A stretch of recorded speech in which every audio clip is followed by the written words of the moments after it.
नमस्कार दोस्तों।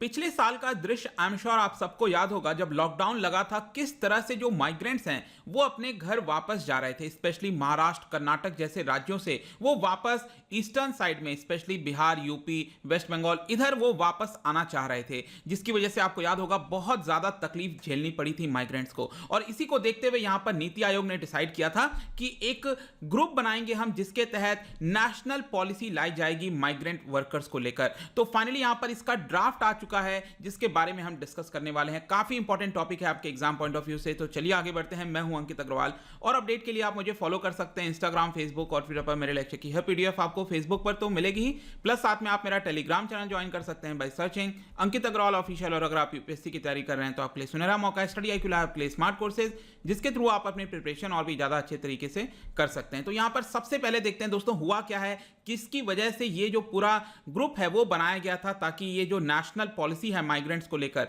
वो लाई जा सके। तो यहां पर बताया जा रहा है कि जो गवर्नमेंट का आंकड़ा था पिछले साल कोविड-19 के लॉकडाउन के समय, मैं तो सिर्फ गवर्नमेंट के आंकड़े की बात कर रहा हूं, 1 करोड़ जो माइग्रेंट्स हैं जो कि काम करने गए थे दूसरे राज्य, वो यहां पर वापस आए थे, जिसकी वजह से काफी तकलीफ देखना पड़ा था। नीति आयोग ने इसी को देखते हुए एक वर्किंग सब ग्रुप का गठन किया of officials and members of civil society. मतलब कि यहां पर जो नीति आयोग के कुछ मेंबर्स हो गए, सिविल सोसाइटी हो गए, सभी को मिलाकर यहां पर एक ग्रुप बनाया गया, ताकि एक नेशनल माइग्रेंट लेबर पॉलिसी का जो प्लान है वो पूरा तैयार किया जा सके। और इसी को देखते हुए आप देख सकते हो 9 फरवरी को जब पार्लियामेंट सेशन में था, अभी तो नहीं है, तो पार्लियामेंट जब सेशन में था तो यहां पर नीति आयोग ने ऐसा यहां पर सब ग्रुप बनाया है। इसके बारे में जो लेबर मिनिस्टर हैं संतोष गंगवार जी, उन्होंने इसके बारे में इंफॉर्म किया। और फाइनली जो ड्राफ्ट है, उसका ड्राफ्ट ये होता है कि अभी के लिए उसको पब्लिक में रखा गया है, सुझाव के लिए रखा गया है। उसमें फाइनली जो भी थोड़े मोटे बहुत चेंजेस होंगे, ज्यादा तो नहीं होते हैं, लेकिन ज्यादातर यही देखा जाता है कि ओवरऑल जो ढांचा है वो लगभग सेम रहेगा।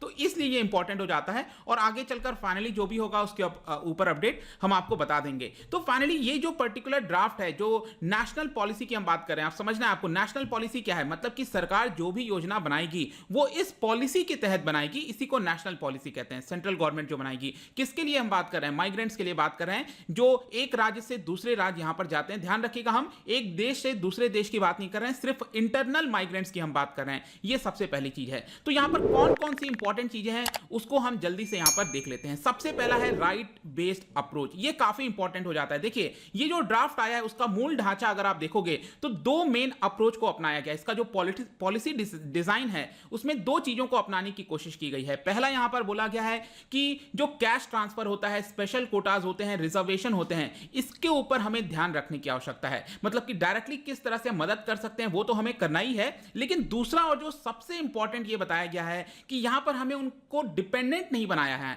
हमको उनको सेल्फ रिलायंट बनाना है। यहां पर जो नेचुरल एबिलिटी होती है थ्राइव करने की, रहने की, खुद से कमाकर चीजों को व्यतीत करने की, वो हमें सक्षम बनाने की जरूरत है। जो माइग्रेंट्स हैं, ये मेन जो राइट बेस्ड अप्रोच है उसी को कहते हैं। मतलब कि उनको सक्षम बनाया जाए, उनको राइट्स प्रोवाइड किए जाएं ताकि वो खुद से ही चीजों को कर सकें। तो ये 2 मेन अप्रोच के हिसाब से जो पूरा ड्राफ्ट है वो प्लान किया गया है। तो बेसिकली आप कह सकते हो पहले जो पॉलिसीज रहती थी हमेशा से एक ही चीज पर फोकस किया जाता था कि यहां पर कोई माइग्रेंट्स या फिर कोई भी वर्कर है उसको कुछ चीजें दे दो, उसकी मदद कर दो, बस इतने तक ही सीमित रहते थे। लेकिन यहां पर अब काफी सारी चीजें डिफरेंट हो सकती हैं एज पर ये जो पूरा ड्राफ्ट आया है। तो यहां पर रिस्ट्रिक्शंस हटाने की जरूरत है। बेसिकली इस ड्राफ्ट के अंदर ये बोला गया है प्लान के हिसाब से कि यहां पर जिस तरह से माइग्रेंट्स को हम रेस्ट्रिक्ट करने की कोशिश करते हैं चीजों को, ऐसा नहीं करना चाहिए। हमें यहां पर उनको फ्रीडम देना चाहिए, जहां जाकर जैसे काम करना चाहते हैं वो वैसे कर सकते हैं। उनके पोटेंशियल को हमें देखने की आवश्यकता है, rather than उनको हम कम करें,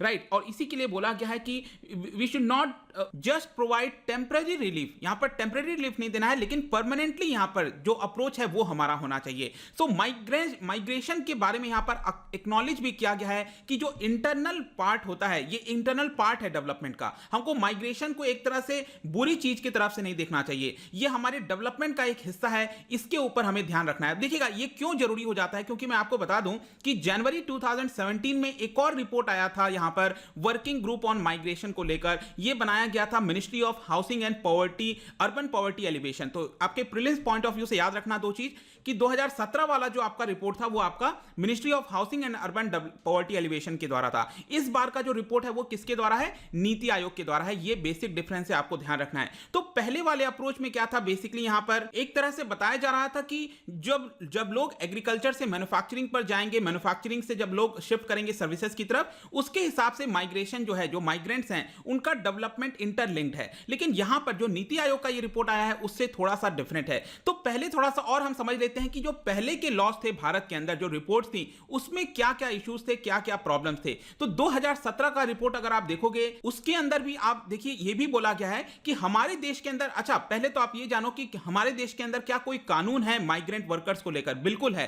1979 में आप देख सकते हो the inter state migrant workers act 1979। तो नीति आयोग का जो रिपोर्ट है और जो 2017 में रिपोर्ट आया था माइग्रेंट जो वर्कर्स हैं उनके अंदर कुछ चेंजेस लाने के लिए, दोनों के अंदर बोला गया है कि जो 1979 का लॉ है उसके अंदर बहुत सारी खामियां हैं, लिमिटेशंस है। यहां पर बताया जा रहा है कि जो कॉन्ट्रैक्टर्स है वो किस तरह से एक्सप्लॉइट कर लेता है। एक्सप्लॉइट कैसे करता है? By safeguarding their rights to non discriminatory wages. अब यहां पर क्या हुआ है कि 1979 का अगर आप एक्ट देखोगे तो इसमें कई सारी पाबंदी लगा दी जाती है माइग्रेंट वर्कर्स को लेकर कि आपको एटलीस्ट इतना पैसा मिलना चाहिए, आप यहां पर ट्रैवल कर रहे हो तो आप माइग्रेंट्स कहलाओगे, आप इतने समय तक रहोगे तो माइग्रेंट्स कहलाओगे। मतलब कई सारी पाबंदी लगा दी जाती थी, जिसका फायदा क्या होता था? जो बिचौलिया होता था, जो कॉन्ट्रैक्टर होता था, वो इसका फायदा उठा लेता था। और ये बात 2017 की रिपोर्ट में भी कही गई थी और नीति आयोग ने भी कुछ इसी तरह की चीजें बोलने की कोशिश की है। तो 2017 का रिपोर्ट क्वेश्चन करता है इस तरह की चीजों को कि इस तरह का अप्रोच हमारा नहीं होना चाहिए। और सेम चीज आप देख सकते हो नीति आयोग ने भी जो अपना ड्राफ्ट रिलीज किया है अभी, उसमें भी यही कहा गया है कि 1979 एक्ट के अंदर हमें चेंजेस लाने की जरूरत है ताकि इफेक्टिव यूटिलाइजेशन हम कर सकें, जो माइग्रेंट्स हैं उनको हम प्रोटेक्ट कर सकें। अब यहां पर हम देखते हैं कि ये कैसे होगा। ये जो ड्राफ्ट आया है उसके अंदर क्या क्या सुझाव दिए गए हैं, ये सबसे इंपॉर्टेंट है आपके लिए। तो यहां पर गवर्नेंस के अंदर किस तरह से हम गवर्नेंस सुधार कर सकते हैं, आप देखो नीति आयोग ने ये कहा है कि हमारे पास इंस्टीट्यूशंस होना चाहिए। और मेरा भी कहीं ना कहीं मानना है कि देश के अंदर आप देखोगे तो देखो कई सारे जो देश होते हैं उनके पास रिसोर्स क्या होता है। जब भी हम रिसोर्स की बात करते हैं, रिसोर्स क्या होता है? जैसे क्रूड ऑयल किसी देश के अंदर मिलेगा आपको, मिडिल ईस्ट के अंदर क्रूड ऑयल होता है, कहीं पर सोना, सिल्वर, आयरन ओर, इस तरह के रिसोर्सेज होते हैं, राइट। लेकिन मेरा ऐसा मानना है एज एक स्टूडेंट ऑफ इकोनॉमिक्स कि यहां पर जो इंस्टीट्यूशंस होते हैं वो सबसे बड़े रिसोर्स होते हैं। अगर हम अपने देश के अंदर इंस्टीट्यूशंस को मजबूत करेंगे तो वो सबसे अच्छा काम कर सकते हैं। तो यहां पर नीति आयोग ने यह कहा है कि इंस्टीट्यूशनल मैकेनिज्म होना चाहिए ताकि जो मिनिस्ट्रीज हैं, जो स्टेट्स हैं, आपस में कोऑर्डिनेट कर सकें। उनको कौन एक तरह से साथ में लेकर आएगा? Local departments. क्योंकि आप सोच के देखो इतनी बड़ी संख्या है माइग्रेंट्स की, अगर उन तक अगर हमें लाभ पहुंचाना है तो एक इंस्टीट्यूशंस होना चाहिए, राइट। और इसके लिए बोला गया है कि जो मिनिस्ट्री ऑफ लेबर और एम्प्लॉयमेंट है वो नोडल मिनिस्ट्री की तरह काम कर सकती है और इनके द्वारा एक स्पेशल सेल, एक यूनिट बनाना चाहिए एक अलग से, जो कि स्पेसिफिकली माइग्रेंट्स के ऊपर ध्यान दे। ऐसा नीति आयोग का कहना है। अगर हमें यहां पर उनको सुधार लाने की जरूरत है। इसकी वजह से क्या होगा कि जितने भी रिसोर्सेज आ रहे हैं सेंट्रल गवर्नमेंट से, जो रिसोर्स निकला माइग्रेंट्स के लिए वो डिस्ट्रीब्यूट होगा, तो उसको कनेक्ट करने के लिए ये जो यूनिट है वो काम करेगा। वो देखेगा कि ये मिनिस्ट्री ने ये किया कि नहीं, इस मिनिस्ट्री ने ऐसा किया कि नहीं। ये सारी चीजें, चाहे हेल्पलाइन डेस्क की बात करें वर्कर्स के लिए, लिंक्स की बात करें worker house holds to government schemes के लिए, इंटर स्टेट माइग्रेशन, एक स्टेट से दूसरा स्टेट, और इवन राज्य के अंदर भी जो माइग्रेशन होता है, उस सारी चीजों को लिंक करने का काम ये पर्टिकुलर स्पेशल यूनिट कर सकेगी। इसके अलावा आप देख सकते हो कि माइग्रेशन फोकल पॉइंट्स होना चाहिए जो कि हर एक मिनिस्ट्री में बनाना चाहिए। मतलब ये सिर्फ आपका एक यूनिट बना दिया उससे नहीं चलेगा। हर एक मिनिस्ट्री के, क्योंकि आप देखो पर्सन तो वही है, चाहे वो बिहार में रह रहा हो, महाराष्ट्र में रह रहा हो, तो यहां पर क्या होना चाहिए कि उस पर्सन की मदद क्या सिर्फ एक ही मिनिस्ट्री करती है? नहीं, यहां पर जितने भी मिनिस्ट्रीज हैं वो अपना अपना रोल प्ले करती है। तो हर एक मिनिस्ट्री में माइग्रेशन के लिए भी यहां पर अलग से सेल होना चाहिए, ऐसा यहां पर बताया गया है नीति आयोग के ड्राफ्ट में। इनफैक्ट यहां पर एक बहुत ही इंपॉर्टेंट चीज बोली गई है,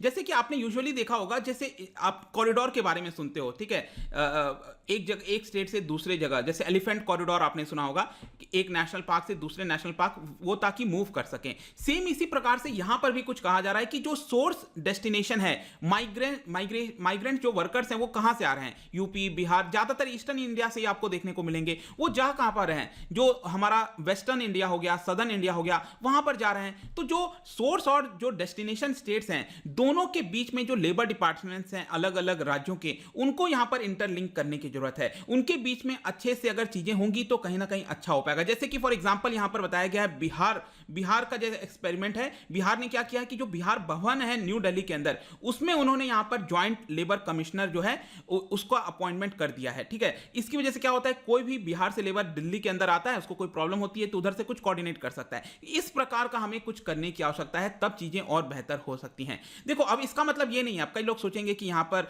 क्या बहुत ज्यादा बढ़ावा दे रहा है नीति आयोग। देखो बढ़ावा कहने का मतलब है कि नीति आयोग का सिंपल अर्थ यह है कि यहां पर हमें चीजों को रोकना नहीं, आप चीजों को रोकने की कोशिश करोगे तो वो और ज्यादा फैलेंगी, तो यहां पर हमें उसको लिबरलाइज करने की जरूरत है। लेकिन दूसरी तरफ अगर हमें माइग्रेशन को थोड़ा कम भी करना है तो उसके और कई सारे उपाय हैं। जैसे कि ज्यादातर क्या होता है, आपने ट्राइबल्स के बारे में सुना होगा, उड़ीसा हो गया, कई सारे ट्राइबल्स होते हैं वो यहां पर आते हैं, काम करते हैं। इनफैक्ट आपने पीवीटीजी के बारे में सुना होगा, पर्टिकुलरली वल्नरेबल ट्राइबल ग्रुप्स के बारे में, राइट। वो लोग क्या करते हैं, फ्लाईओवर्स वगैरह के नीचे, आप दिल्ली वगैरह रहते हो आपने देखा होगा, वो ज्यादातर आपको वही देखने को मिलेंगे। तो यहां पर क्या होता है, नीति आयोग ने अपने ड्राफ्ट पॉलिसी के अंदर यह कहा है कि ये जो स्टेट्स हैं उनको क्या करना चाहिए, इन वर्कर्स के लिए, जो ट्राइबल वर्कर्स हैं स्पेसिफिकली, मिनिमम वेजेस को हमें थोड़ा रेस कर देना चाहिए, उनको थोड़ा प्रोवाइड करने की कोशिश करनी चाहिए, तब जाकर यहां पे हो पाएगा। और सिर्फ यही नहीं, इसके अलावा कम्युनिटी बिल्डिंग ऑर्गेनाइजेशन होना चाहिए, एडमिनिस्ट्रेटिव स्टाफ्स हो गए, उनकी आवश्यकता है हमें। यहां पर जो ट्राइबल्स हैं उनको हमें और ज्यादा जो स्कीम्स हैं उनका बेनिफिट है वो पहुंचाने की आवश्यकता है, तभी सारी चीजें हो सकती हैं। Policy should promote the role of panchayat, साथ में यहां पर जो लोकल में पंचायत का रोल है वो काफी इंपॉर्टेंट हो जाता है अगर हमें थोड़ा बहुत माइग्रेशन को रोकने की भी कोशिश करनी है तो। नेक्स्ट यहां पर सबसे इंपॉर्टेंट एक और चीज आता है, वो है आपका डेटा। देखिए मतलब हम कहते हैं ना, डेटा के बिना आप कुछ कर ही नहीं सकते हो। सरकार जो भी योजना लाती है, कुछ भी करती है, सब कुछ डेटा के बेस पर होता है। तो 2017 का रिपोर्ट जो मैंने अभी आपको बताया था अर्बन मिनिस्ट्री के द्वारा, और जो नीति आयोग है, दोनों ने यहां पर कहा है कि credible data is the most important thing अगर हमें यहां पर कुछ करना है। तो बेसिकली यहां पर सेंट्रल डेटाबेस बनाने की कोशिश करनी चाहिए, ताकि यहां पर अगर सपोज एक वर्कर अगर दूसरे राज्य जा भी रहा है तो यहां पर प्रॉपर तरीके से उसका मीट डिमांड हो, जो अगर उसका कोई स्किल है तो कौन सा एम्प्लॉयर उसको जॉब दे सकता है, इस तरह की चीजें हम कैसे कनेक्ट कर सकते हैं, ये डेटा की मदद से हो सकता है। और यहां पर यह भी बोला गया है कि जो सेंसस होता है, आपने देखा होगा हर 10 साल में एक बार होता है, अभी फिर से स्टार्ट होने वाला है, आपको पता है। तो यहां पर जो सेंसस है, ये इसके ऊपर हम रिलाई नहीं कर सकते। अभी तक क्या होता है, ज्यादातर हम उसी के ऊपर रिलाई करते हैं, लेकिन यहां पर हमें सीजन टू सीजन जो माइग्रेंट का डेटा है वो हमें निकालने की आवश्यकता है, क्योंकि यहां पर सेंसस डेटा है वो तो 10 साल में एक बार आता है। यहां पर एटलीस्ट साल में एक बार फ्रेश डेटा जनरेट होना चाहिए, रेगुलर बेसिस पर होना चाहिए, तभी यहां पर चीजें और बेहतर तरीके से वर्क कर सकती हैं। और लास्ट में यहां पर एक और इंपॉर्टेंट चीज है, बोला गया है ड्राफ्ट के अंदर, दैट इज प्रिवेंटिंग एक्सप्लॉयटेशन। आपने देखा होगा माइग्रेंट्स का जितना ज्यादा एक्सप्लॉयटेशन होता है, क्योंकि जब हम माइग्रेंट्स की बात करते हैं तो देखिए आपने देखा होगा कि कोई एक कॉन्ट्रैक्टर है वो गांव जाता है, ठीक है, मैं ये नहीं कह रहा हूं सभी ऐसे होते हैं, कुछ ऐसे होते हैं वहां जाकर उनको कहते हैं कि आपको काम दिलाएंगे, आप शहर चलो, यहां जाओ, तो उसको ले जाते हैं, कई बार बेटियों को ले जाया जाता है, ह्यूमन ट्रैफिकिंग के अंदर छोड़ दिया जाता है। इस तरह की अक्सर हमारे देश के अंदर प्रॉब्लम देखने को मिलती है, राइट। तो यहां पर जो एक्सप्लॉयटेशन है उसको कैसे रोका जा सकता है, तो बोला गया है कि सबसे पहले तो हमें मैन पावर की आवश्यकता है। जो स्टेट के लेबर डिपार्टमेंट्स हैं उसमें मैन पावर ही नहीं है, वो कहां से उसके ऊपर ध्यान देंगे।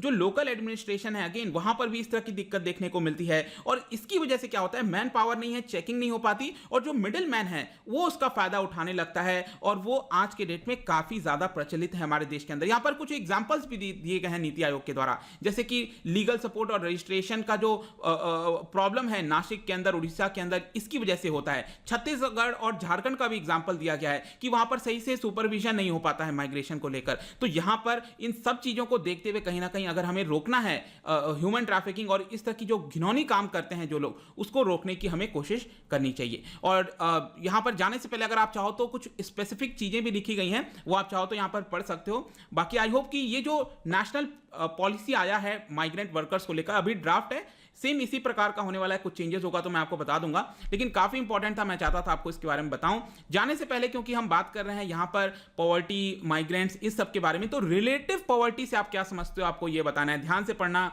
ऑप्शंस अगर डिफिकल्ट होते हैं तो ओवरऑल क्वेश्चन जो है वो प्रॉब्लम कर सकता है। तो इसका जो राइट आंसर मैं अपने इंस्टाग्राम पर तो डालूंगा ही, अगर आप इंस्टा पे नहीं हो कोई बात नहीं, टेलीग्राम से ले सकते हैं, मैं कई सारे एमसीक्यूज यहां पर डालता रहता हूं स्टोरीज के फॉर्म में, आप जाकर प्ले कर सकते हैं। अगर आप मुझसे इकोनॉमी पढ़ना चाहते हैं, कोई भी कोर्स परचेस करना चाहते हैं, स्टडी IQ ऐप पर जा सकते हैं। आई होप कि वीडियो आपको पसंद आया होगा, मिलता हूं आपसे next time, till then thank you very much, see you soon.